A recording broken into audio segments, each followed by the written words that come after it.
I'm Mary Filardo with the 21st Century School Fund and the National Council on School Facilities, and I am here with our great partner, David. Why don't you introduce yourself?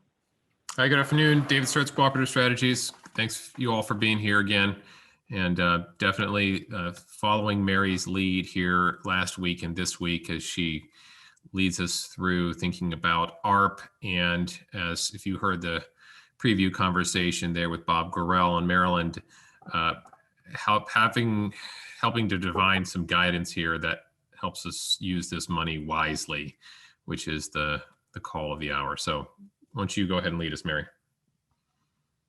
Yeah, so last week was our kind of a first conversation about what kind of guidance might be helpful for states and districts related to the facility spending for the American Rescue Plan and the earlier COVID-19 funds that had identical language. So we actually had reached out to the Department of Ed, were they going to be providing any guidance? And they said, we are so swamped, if you all could, draft some help for states and districts, that would really be useful. Clearly, the Department of Education is not going to be providing any guidance on this. And in fact, the U.S. Department of Education has really almost zero capacity to do that. I actually went into their site and looked for any facilities related guidance, and the only thing they have guidance related to facilities on is on juvenile kind of detention facilities. So they're not real up to speed on kind of the world that we're in here.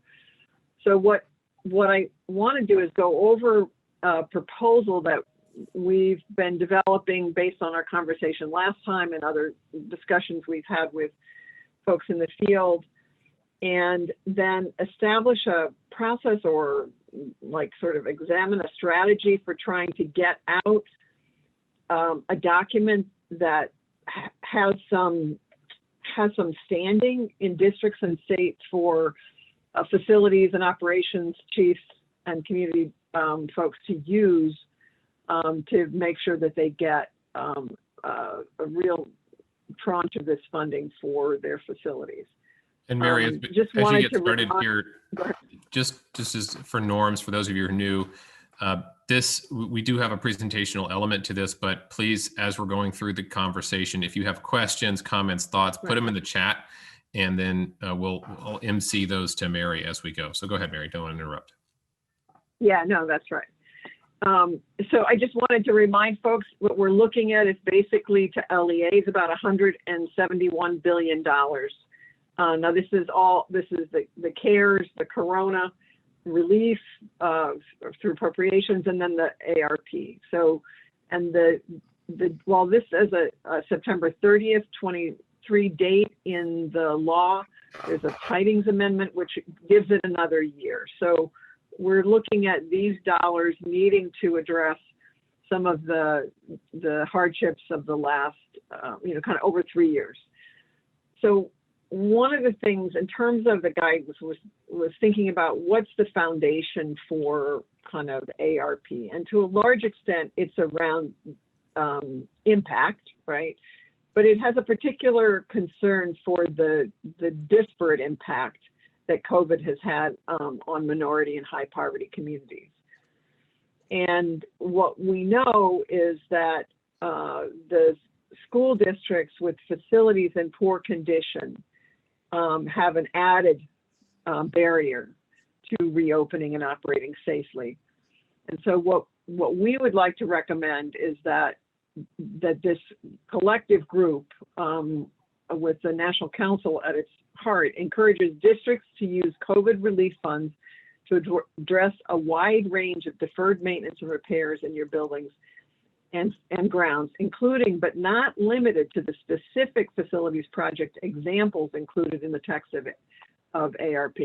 And we'll kind of look at that as we go on, because it's going to be a challenge to try to read it to the letter of the law.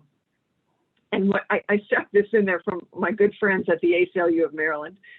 But in part because what you can see is if you've got 68 schools in poor condition, and probably some of these, Bob, you'll know there might be more than 28 now and renovated by 2021. But if you've got 68 of your schools in poor condition and 25 of them in fair condition, for you to meet health and safety standards is a really different bar than a school district where they're essentially in good condition. So that's sort of part of what I want folks to be paying attention to is really what it looks like when you have this mix of poor, fair, and good condition schools. And we had talked last time about principles, so equity is clearly an important one. The notion that local needs lead, so that these should be engineered not from the top down, either at the state or necessarily at the local level. They need to be carefully looked at. There should be fiscal responsibility. People want good value for the dollars that we're getting. Flexibility, people thought was important of that. The ability to sustain whatever you do. The efficacy, is it really going to mitigate the virus? Is it really going to make it healthy? Sort of these, and then some level of accountability, so that we're able to show that we've been able to do right by the public trust that we've kind of won with these dollars. So this is the overall thing that I want your input on. I think that what the districts and states need to be advocating for is a budget set aside for facilities. And you'll see how I'm thinking about this as we move through it.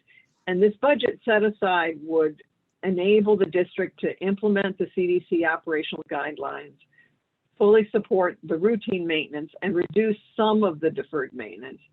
And there may be some capital projects to support the learning loss programs, but for the most part, we would like to encourage this to be focused on the operating side and not the capital side, in part because we think that we are in a stronger position to get a better developed federal program through the infrastructure bill for modernization and more comprehensive school facilities.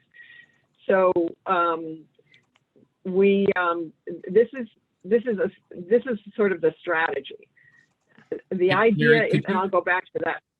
Go ahead. Yeah, could you just take another moment quick on, this versus RASA and why the needle threading here on not wanting all of this to be dedicated to outside of the 20% set aside to capital, because I think at first that could seem counterintuitive, but then it makes sense. Well, it sure makes sense to me too. Thanks, David, for asking that. Yeah. So what we've got is already a comment by the U.S. Chamber of Commerce that says, well, school districts just got $122 billion. We don't need to put them in the infrastructure bill.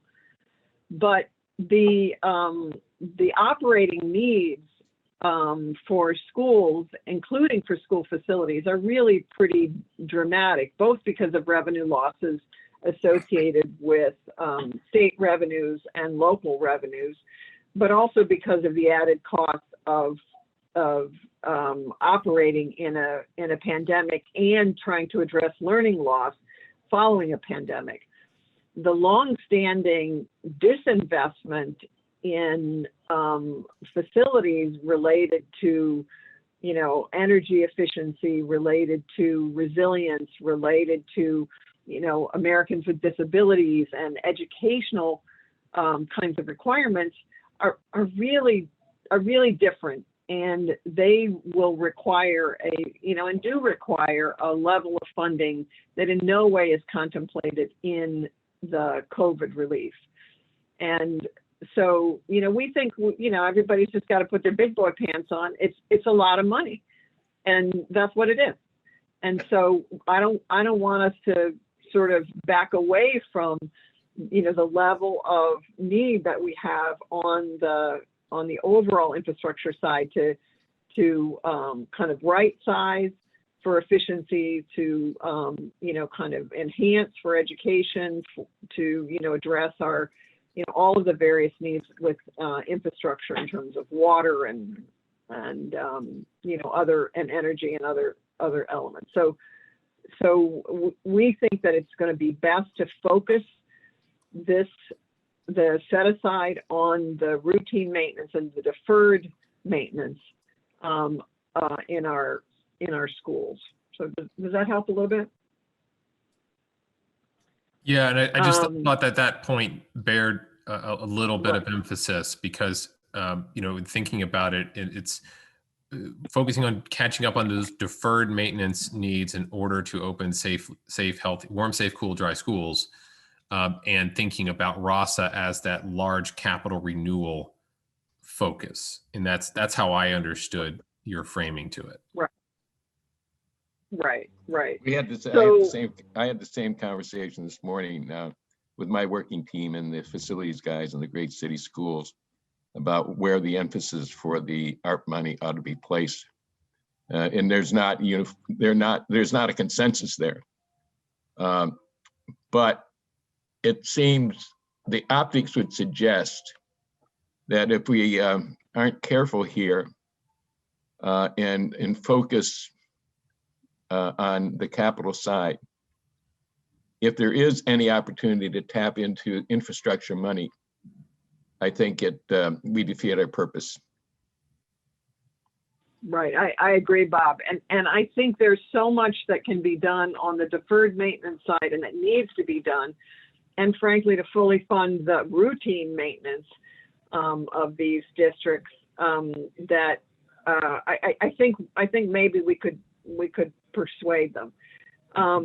So essentially, with the COVID dollars, the ARP and the other relief funds from the 54.3 billion, there's allowable uses to do the mitigation guidance of the CDC, and there's particularly around specific language around inspection, testing, maintenance, repair, and upgrade related to air quality.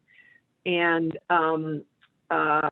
then these were the other, the personal hygiene, social distancing, indoor air quality, which is related to this letter P, and then the protocols for testing, tracing, and quarantine. So these are, clearly there's a set of responsibilities that all districts have. But again, my point on equity is that if you're in good shape, you come to this with a different threshold than if your schools are in fair or poor condition. And so what we know is that for meeting mitigation strategies, you're going to have to do a detailed budget. And we've got a kind of a worksheet. It's on the Facilities Council website where you can plug in, this is national, how many restrooms, I estimated 1 million restrooms. They're probably more than that. But the idea here is that for the budget proposal for districts, that all districts should dedicate at least 10% of the ARP LEA funding, excluding the 20% learning loss set aside, for facilities related to planning, operations, and improvements, just to do the mitigation. And then what I want to do is I'm going to take you all back to here. So this is something that Sean and I put together just yesterday, which is kind of cool. Can people see this well enough? You can actually get to it yourself, but yeah, what we Mary, have, we're not seeing your screen right now. It says on your screen sharing. Yeah, well, we're seeing your PowerPoint, but not the. Here, let me do this. How about we switch, Mary? I'll just show you. Keep it where you are, and then I'll share the screen on the dashboard. Okay. Okay. Let me look at. So if I. Okay. Is that you? I'm seeing that here. I think. Can you see my screen? Yes. Okay. So this is. Yes. Okay. All right. So Mary, I'm going to pull up a district because we talked about having Josh from Colorado Springs on. So I'll pull that up while you're just explaining it. Yeah, so what this is it's a rough estimate to get the scale, because we don't have the district by district, directly from the Congressional Research Service yet. But what this is the Title I Part A percentages, which is how the states are supposed to distribute it. So this is by school district. So here we have, let's see, you're going to do, oh yeah, Colorado Springs. I'll just scroll. It's right here. Yeah, it's right there. It's not too far if you undo it. And then, and so what's on here is we have, 17, 18 membership. So, obviously you all have better numbers on that. But 90% of the 122 billion that is supposed to go to Colorado Springs is 49 billion. If you take 20% of that for learning loss, you set that aside, that's 9.8 billion that you have to take out. But the 54 billion, Colorado Springs should get its 90% at 21.9 billion, which means that the total COVID relief dollars that should be available for, other than the set aside, for other purposes, including facilities, would be $61.5 billion. Million. I'm sorry, million. Sorry, Josh. I think even getting a little overzealous there. I'd like the first number better. Yeah, we were salivating. This was great. So no, Josh, 61 million, right? And so what we're proposing is, okay, if you have facilities in poor condition, on average, that the district should seek out 12 million for to meet the mitigation strategies, bring them into and address the deferred maintenance and healthy, safe schools. If they're in fair condition, you shouldn't be asking for 20%, maybe 15%. If they're in good condition overall, we think a reasonable amount to sort of request for Colorado Springs might be 6 million, right? And what I threw in there, just to give folks an idea, is the FY18 district reported operations and maintenance of plant. You see that 27.8 million over there at the end. That's utilities, custodial, repairs, maintenance, and for, what am I missing? I think that's mostly it, for 1 year.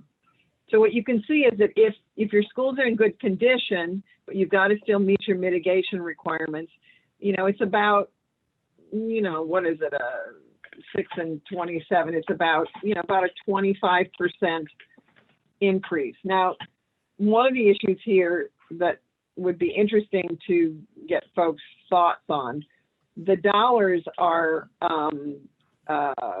essentially, even though they're appropriated now, if they're available over 3 years, it could be that you have 6 million over 3 years, or 9 million over 3 years, or 12 million over 3 years. There's different ways to look at it depending upon what you need. And so, David, do you want to take Bonnie's question, because we talked about good, fair, and poor, right? We did, and that's I was just about to field that one, right? So when later on in the presentation here, Mary's talking about the assessment recommendations, and kind of like what we talked about in the beginning of the year. And first, before we start spending money, we need to have data and then have a plan. And so the overarching idea here is to provide out of the gate a budget item, a budget for your work, for capital, that doesn't require months of hand-wringing and sort of a bottom-up approach, but out of the gate, we're going to start with X, say 20%. And then right, but it's not, again, David, it's not capital. These are operating. Operating. Okay. Yeah, I'm sorry. I misspoke on sort of your M&O and catching up on some of these issues that are having a health and safety challenge to your buildings. And from that 20%, then you take the time and you do your assessment, if you don't have it already, to bottom up what the actual needs are, kind of like a planning budget versus a procurement budget kind of approach, starting with your planning budget, then getting your procurement budget. And that the exact method of your assessment is not prescriptive, to provide you some flexibility, because you may already have that data in various ways. But the guidance would be to start with your budget number, to get an assessment to determine what are good, fair, and poor for you, and then where do you fall on that, and from that make your judgment call about whether or not the budget that you first started with is sufficient. Right, but you also can. I mean, Bonnie, like, would you say your schools are mostly in good condition, fair, or poor condition? I mean, it's partly, a little bit simple. Your facilities folks would have a pretty clear notion of, their inventory. So I think that one doesn't need to get too, technical. Initially, don't get too wrapped up technical in it. Yeah, what I'm imagining is that the facilities department should be making the case to their board of education and their superintendent, based on their assessments of good, fair, and poor, and have to make the case that again, they'll have to do a detailed budget, I think, on the mitigation and exactly what they're going to do. But I think they should, and this is what this is. This is basically to do the strategies. What are you going to have to do? If you're going to replace lavatory fixtures, if you're going to assess the ventilation, if you're going to adjust windows or whatever it is you actually need to do, you are going to have to go in and do a detailed budget. And we've got an early version of this posted on the National Council website, but David and I are going to get up a newer version based on more up-to-date recommendations. Like, for example, they're not recommending nearly the disinfecting that they were in the beginning of the pandemic. Mary, maybe it makes sense to kind of, ground truth this with Josh a little bit. Like, Josh, when you see these numbers, Josh has done extensive assessments and just completed a plan, and so has like all of this pre-work done. When you look at these numbers, how do you think about where would you prioritize them? Would this be sufficient to be able to open up every school warm, safe, cool, and dry, and importantly, perceived as such by your community? What crosses your mind when you see these figures?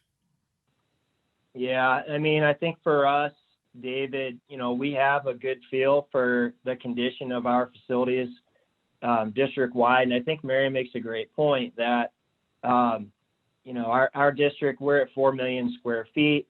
Our HVAC needs hover around the $150 million range just in the HVAC system alone. So when I see, 6 to 12 million, we're more in the we are, like Mary says, in the maintenance and operations range. We're not in complete capital infrastructure type replacement here.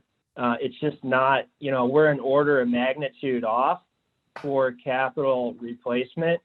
Now, that said, we took kind of a hierarchy type of approach.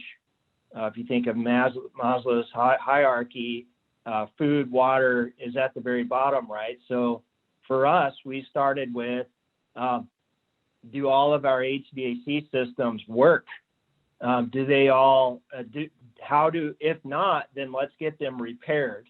We didn't say, do all of our HVAC systems work? If not, let's replace them all, because we didn't have the funding. And even with this, we don't have the funding to replace them all. So I think you guys are on the right track.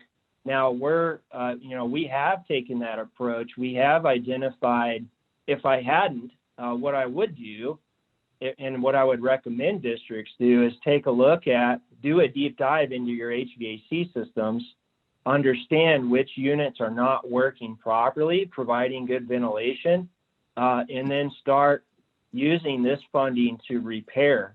Get the systems working for now, because this isn't going to provide enough funding for full replacement.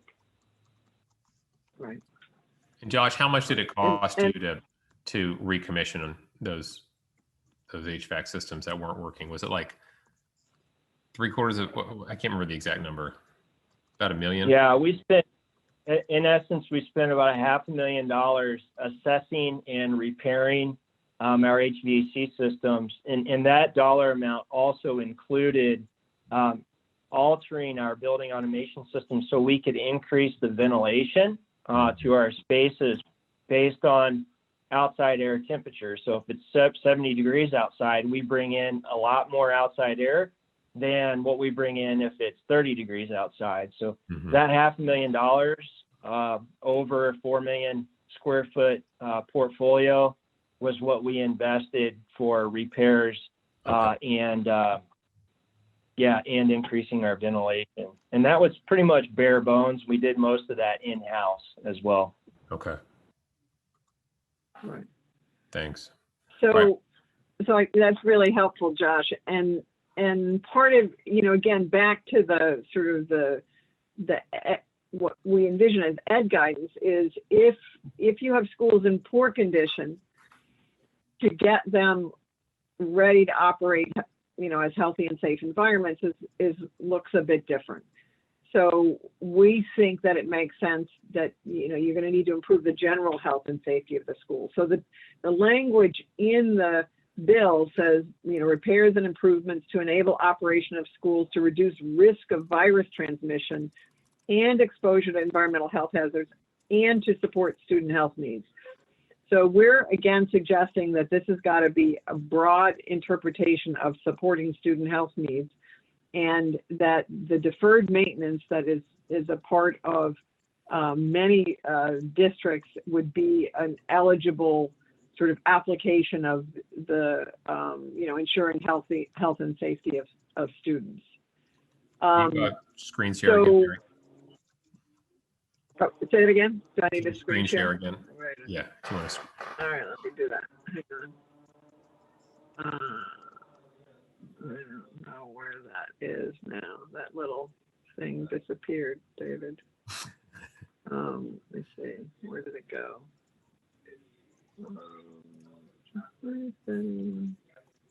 Oh, I know where it is. Wait a minute.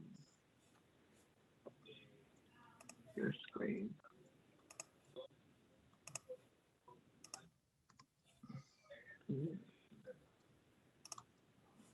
All right. There we are. Okay. Are you seeing my work screen now? Yeah, just if you hit presentation, then maybe we'll. Yeah. Presentation mode, we should be all right. That's all right. Yeah, just go to display settings. But it's okay. Yeah, you're right. Okay, so again, what we're talking about is, trying to set aside an amount for deferred maintenance and routine maintenance. And as part of that, I think, as Dave was talking about, it's not like there isn't some due diligence associated with how you'll spend the set aside. But I think that if you get too much in the weeds before you go to your district and say, this is what we think is a reasonable amount to set aside, that you're going to end up in, just in a too technical a world for the board as it's looking at all these other issues. So to me, one of the main pieces of guidance is that you go after a budget and not go after, we're gonna commission all of our equipment, or we're going to do whatever.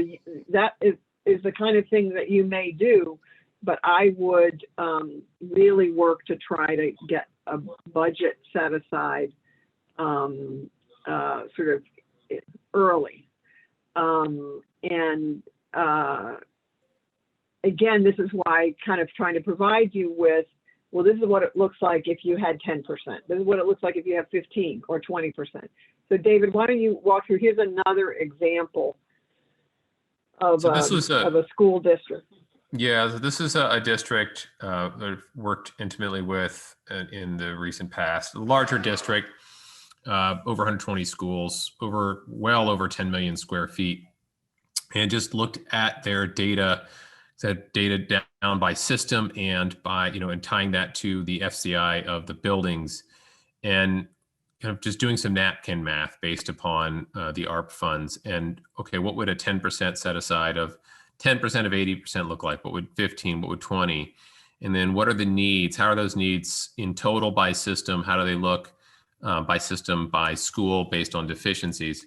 And looking at it in two different ways based on just identifying the top 2 priority deficiencies, categories district-wide. That totaled about 50 million, which was about 25% of that allocation. So the 20% was close. And then looked at, okay, well, what are those sort of major systems in the worst condition schools? So those with a 2/3 FCI or higher. What is the sum of those deficiencies in those schools in worst conditions? And lo and behold, it was about the same number.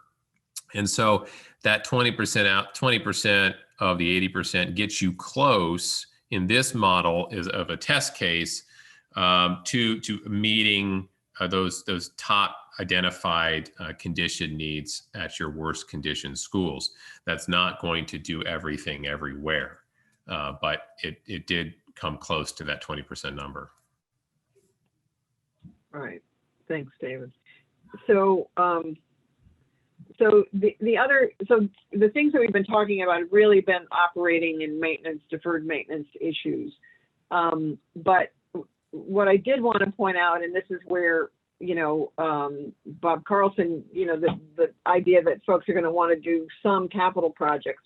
I think they're going to be leaned on to do some capital projects, particularly associated with air conditioning, as school districts are going to try to do the summer learning extended day, and that we really do have a problem with, being able to accommodate kids in extreme heat. So this is an article in 74 Million talking about, too hot to learn.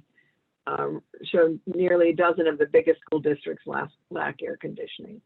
So there may be some capital costs, but we would, encourage districts to not look at that as part of the 10, 15, or 20% that's on the operating side, but to actually think of that in addition to those kinds of funding. One of the other issues, and I want to kind of try to finish up quickly so that we can have more of a discussion, but the maintenance of effort came up last week as a concern that folks had.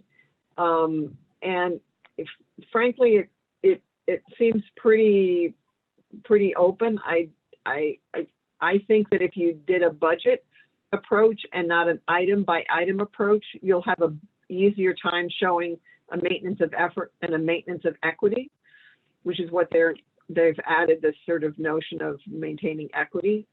There's a state requirement which can be waived, and there's also a state requirement for equity. And these are worth looking at. We'll make sure the slides are there because some of y'all might want to make sure your states are honest brokers of your dollars. But there's also maintenance of equity for high poverty schools for LEAs. And it mostly has to do with making sure that you're not taking money from poor schools and giving it to others, or that you're in some way exacerbating the problems in high poverty schools. Again, there's some exceptions. Enrollment's less than 1,000. You operate a single school in your district, or an uncontrollable circumstance. Right? Again, what we think is that particularly because so many districts underfund on routine maintenance and generalized maintenance, that you will be able to show if you have 10% or 15 or 20% that this is supplementing, not supplanting, and that you would be able to. But I guess I would argue that you should document your allocation to show that you're spending it on equitably on the schools in your district, right? And here's the definition of high poverty from the law. Josh provided for us kind of a nifty, sort of like evaluative tool, I would argue. You can see, Josh, I played with it a little bit. So engage, did you engage stakeholders? Qualify, does this expenditure qualify? Do you understand how it supports schools in the pandemic? The impact, how is it going to impact maintenance, your infrastructure, your utilities? Infrastructure being like your electric power and things like that, water, et cetera.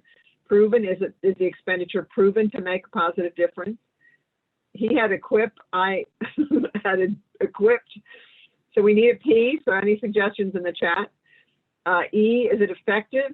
Is this expenditure going to equip your children and the staff for a better outcome? D, document. Do you have the data and other documentation to support and report on your plans and spending? Anyway, so let me see, I've got one more slide. So what I'd like to do is get, just reactions, thoughts, suggestions, concerns from you all today, and then we're going to write it up as a text document and post it by Monday in a Google Doc. Folks will be able to go into it, make other comments, concerns, suggestions, and we'll also finish the detailed budget template and get that out by Wednesday. And then we want the documents on the comments on the document by COB Wednesday. And then would love to see, what people think in terms of getting enough signatures so that we have kind of the force of the bottom up, so that states and districts feel comfortable with that this might be a norm that they can use in their own districts. And then we'd like to release it and disseminate it to the public, following the sign-offs and other things. So that's my thinking, and that's with the input that we had last week. But I'm really curious, as folks are wrestling with this in their districts and states, to get other comments. So let me see. I'm just gonna. Yeah, thanks, Mary. I was wondering, and I appreciate the comments that are coming in the chat for that second P. It's good ideas. Joe Dixon, I know we invited you to be on California in the CASH Coalition for Adequate School Housing there. Now, you've spoken with a lot of districts in California and had some really insightful comments in sort of some of the prep for this. Would you mind unmuting and kind of introducing yourself, and for those who don't know you, and kind of sharing a little bit of the conversations you've had? Sure. It probably shows up either as Sam Pressey or Kim. You're Kim today. I'm Joe. Kim. Okay, well, that's an upgrade. I was wondering where you were.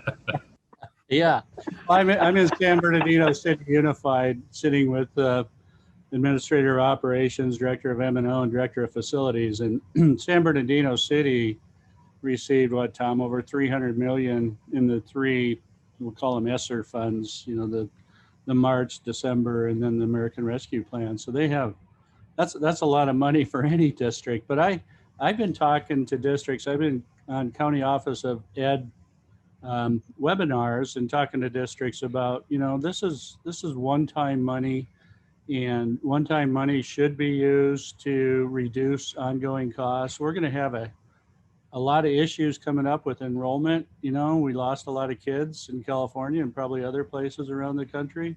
We're not sure what that's going to look like next year, and our funding's based on enrollment.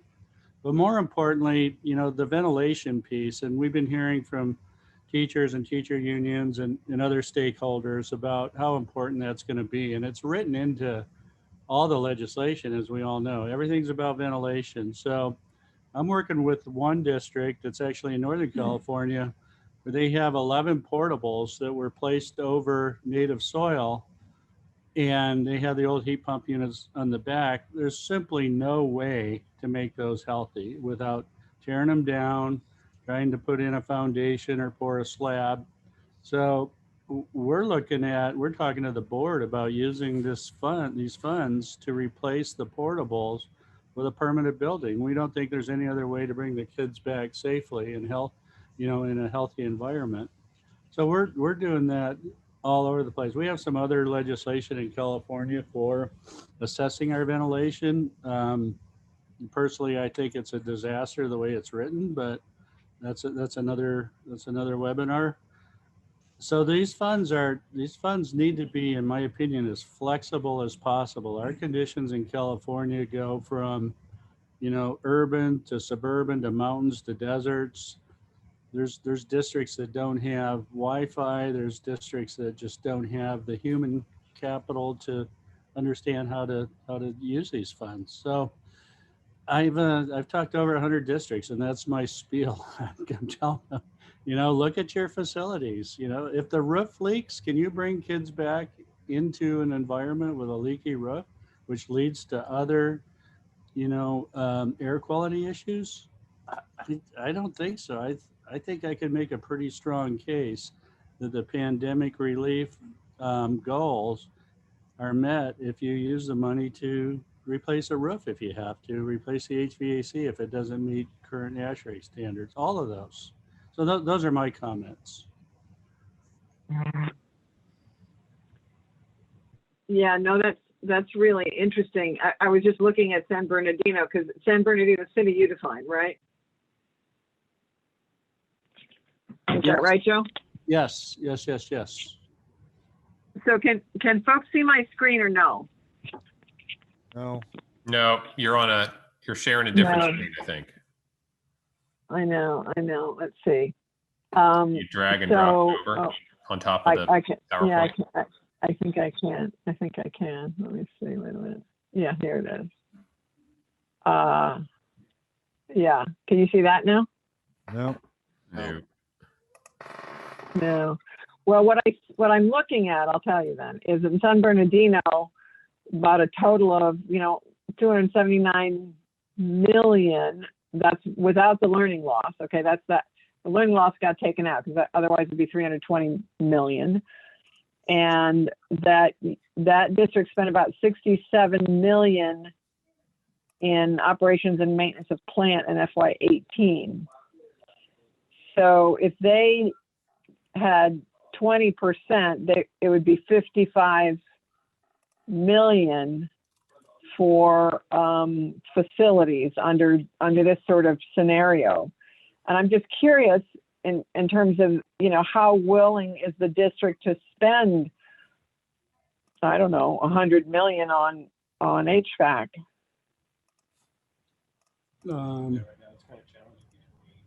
Let me have Sam. Let me slide this over to Sam Pressey's the administrator of operations. He can tell you what they're doing. Yeah. Yeah. Good afternoon, everyone. This is Sam Pressey. It's definitely a challenging goal. We're submitting a package that has $50 million. I think it's $50.4 million worth of facility upgrades, maintenance and operations, high vac roofing, flooring upgrades to our facilities to be in compliance with student return and in compliance with the legislation as written. But we're facing an uphill battle because a lot of this money is geared towards educational services. So we've had a couple of meetings so far, and we've had to justify how these monies spent on our facilities and equipment does improve, and studies prove that there is student and teacher performance impact, and how scores are impacted, and how there's reduced absenteeism with improved indoor air quality and increase in result ADA and increase in budget. So we've had to do a lot of research and justifications, PowerPoints and presentations and meetings with multiple groups just to help leverage our ability to utilize these funds on facilities.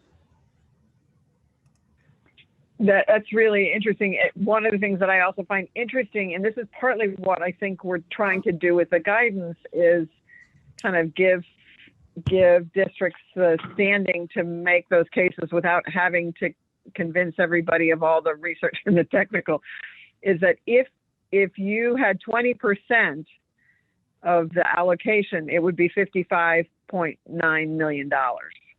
And that's essentially what you're trying to get, is about 50 million, right? Yes, that's correct. Out of the CARES money. Right. So I to me, what that does is it gives, and what folks need to do is, if you go to the facilitiescouncil.org and you go to the scroll down, you can see your district there, and you can see, now I don't know whether you would want to characterize your schools as mostly in poor condition, but I don't know. How would you characterize the overall condition of your schools?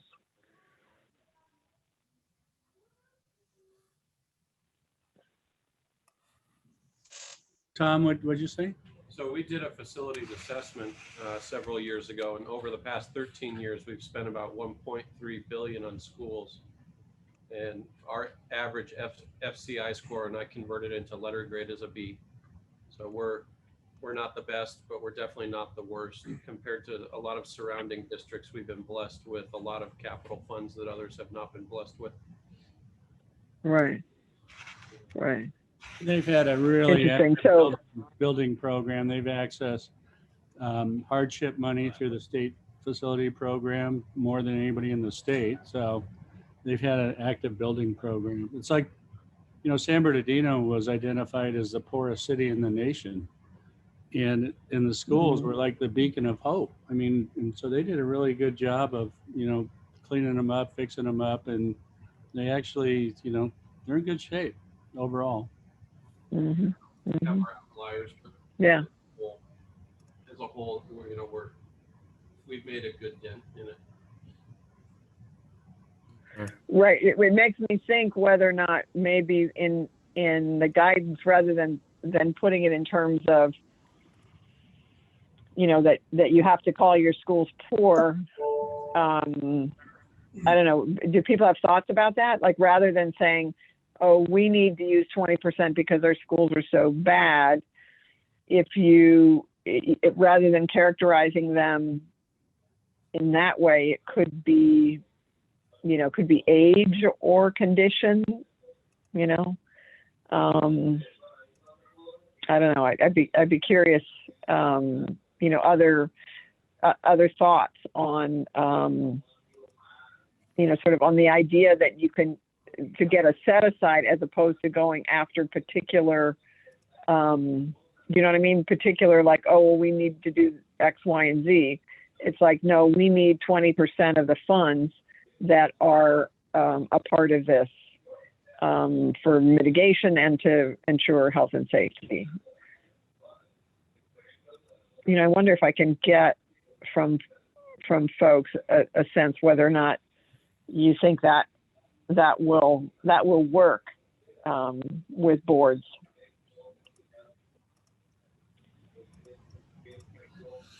Just go ahead and unmute and speak up. Mary, I'm curious if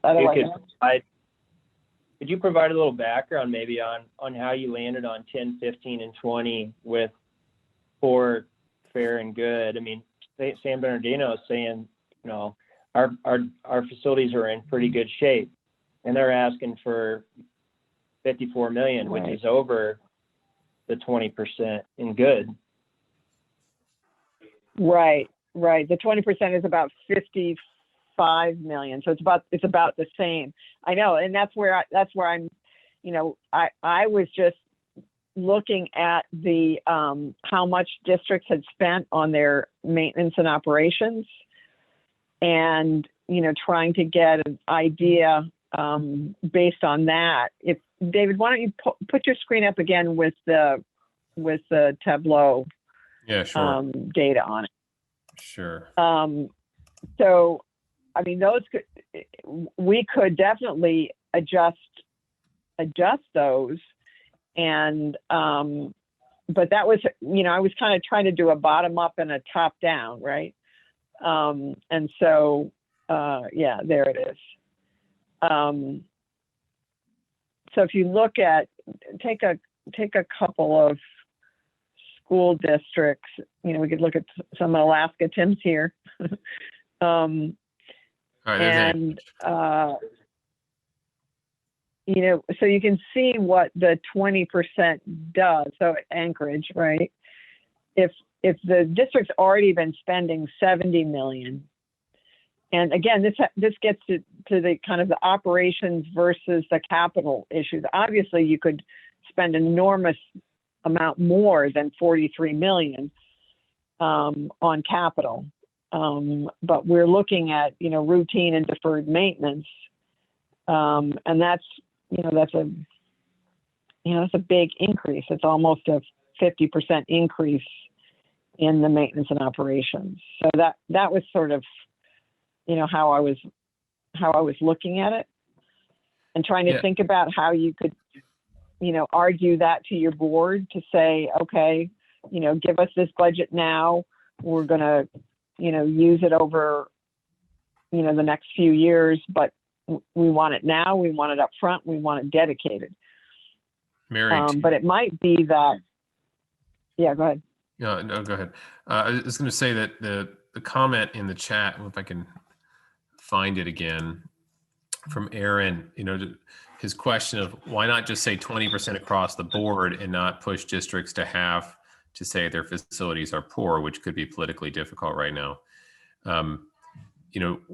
Wondering just in the really by the argument of simplicity and budgeting logic to this, so it doesn't create a you have an approach to how to use the money right out of the gate rather than have a free-for-all fight for every piece. So right. The logic of 20% set aside for learning loss activities. Boom. The remaining 20% set aside for your facilities M&O and deferred maintenance needs. That's your baseline. Would it be too simplistic to just have a 2020 kind of budget approach to this, or do you think we need the splitting of? Well, that's an interesting. I think that's an interesting point. That it sort of undermines, if you remember back sort of at the foundational piece, it really isn't the same. School districts with schools in very poor condition, but right. since this is an LEA argument, you're within district anyway. So it might be that what we could do is from an LEA perspective, you could just say no, 20% for your mitigation and kind of supporting the maintenance and operations of your facilities so they're healthy and safe. And then what we might do in terms of some of the 10% that the state has retained is, suggest that they should be setting aside some of that to help, some of the most extreme cases in districts. That might be a possibility. It's only about the 17 billion nationally. If they took 10, their 10%, I think 18 billion for the states. But that's my only concern is that it doesn't get at the inequities. But you could do that within your district if you had 20% set aside. The principle of getting it to the worst conditioned schools as priority could certainly be a part of that guidance, and that might be a good idea. I like that. Other comments, questions, thoughts? Let's see.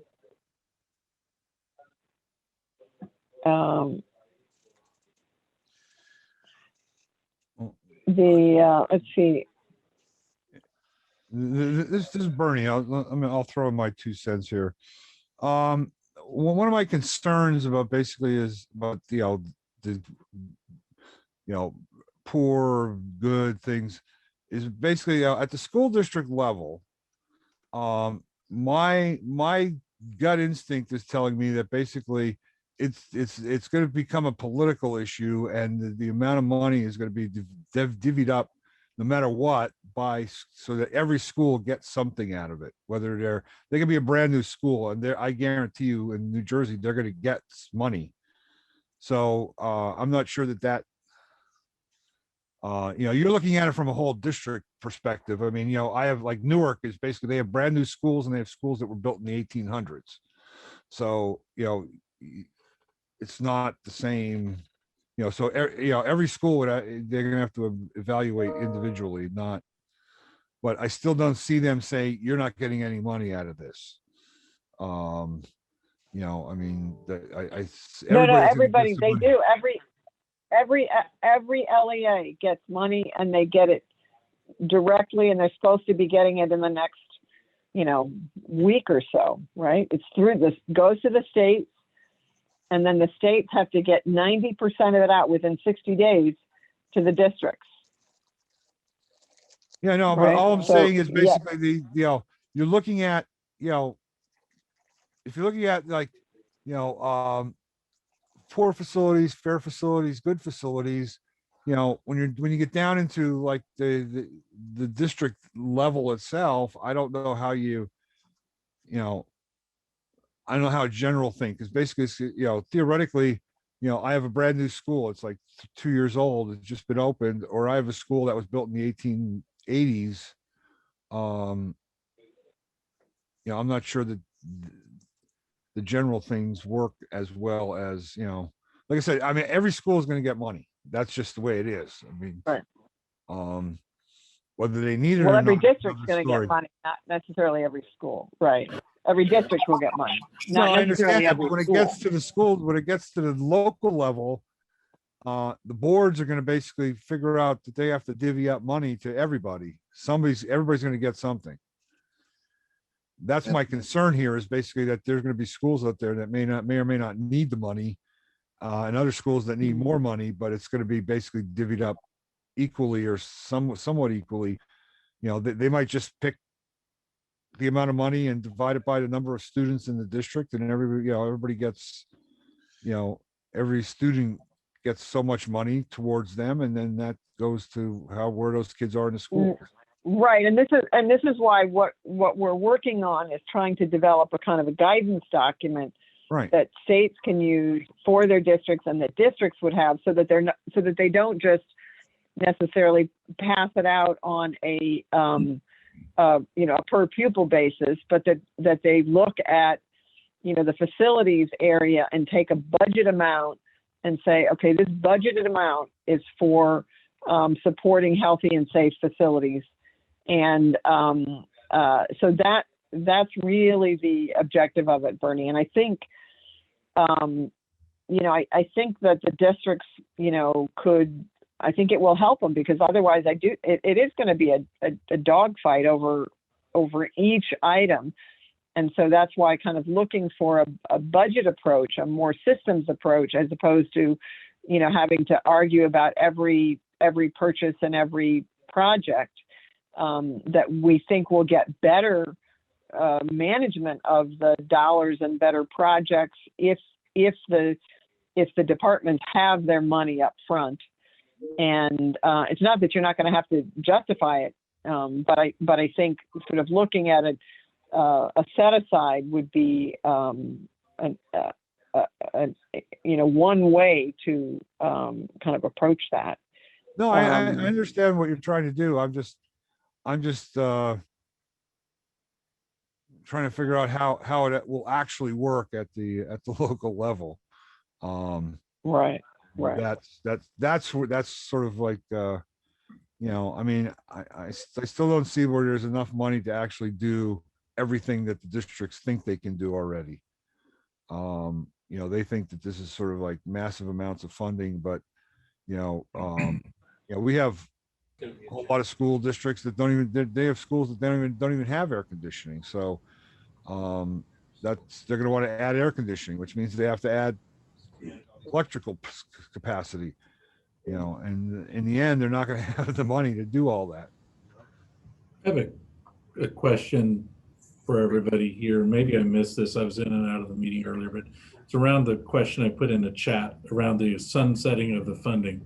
I've heard conversation here about setting aside money for routine future operations.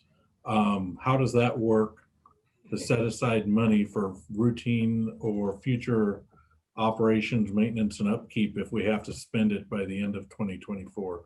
Or were you thinking that we would set it aside and spend it by that time? Yeah, I mean, given that we're in 2021, that it might be that, let's say if San Bernardino got to 55 million, that it might not spend it all in 1 year. It might spread it over some time in order to implement it more effectively, get better prices, get whatever it might be required. So well, you certainly can't. You don't have a long time to do it, Joel, but you don't have to do it all in FY22. Right. Well, I guess I'm not talking about the capital investments, because those are pretty clear when we go out and replace equipment. And maybe I misunderstood, but I thought there was conversation about using it for routine maintenance and upkeep of systems. So in other words, staff to go out and do preventive maintenance and all of that, which is great. My concern with that is the day this goes away, now we've established no funding source for it. So there's not only are we out of money, but now we have no funding source. In our district, just to make it clear, we won't hire staff to do this work without a permanent funding source, because the idea of laying off staff in 2024 is painful from two directions. One, laying off staff. Second of all, we've now established a workload that we can't support.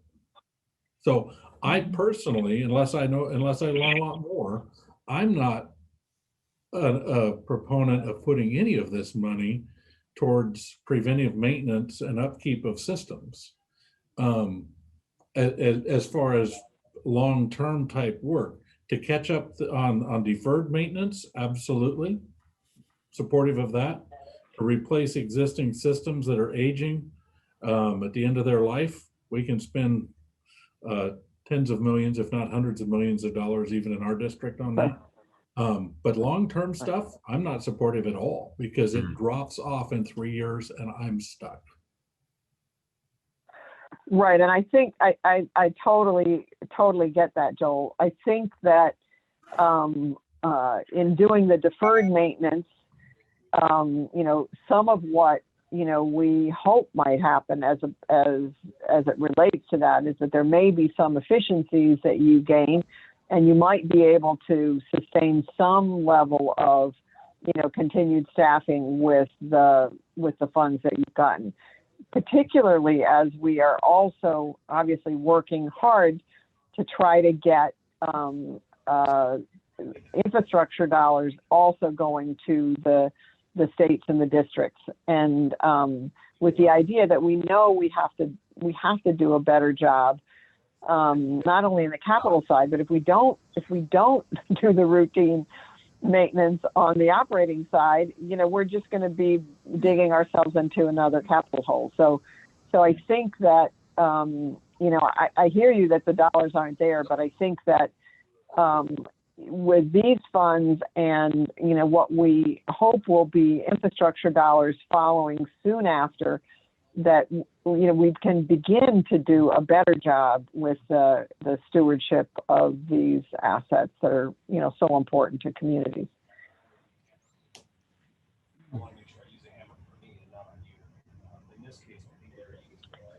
Okay. I'm trying to see. I'm sorry. We're at 4:09 already. Yeah, we're a little bit past, but that's fine.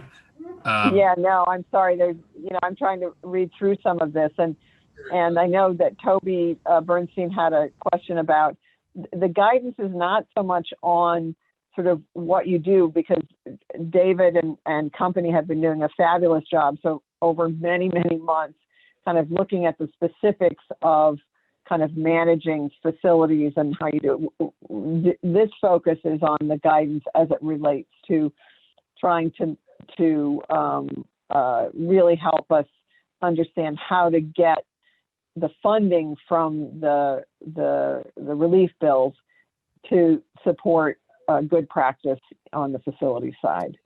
And Mary, so, it may be yeah. that we, given we're a little bit past time here, but there's still much to discuss. So we may want to have another round at some point.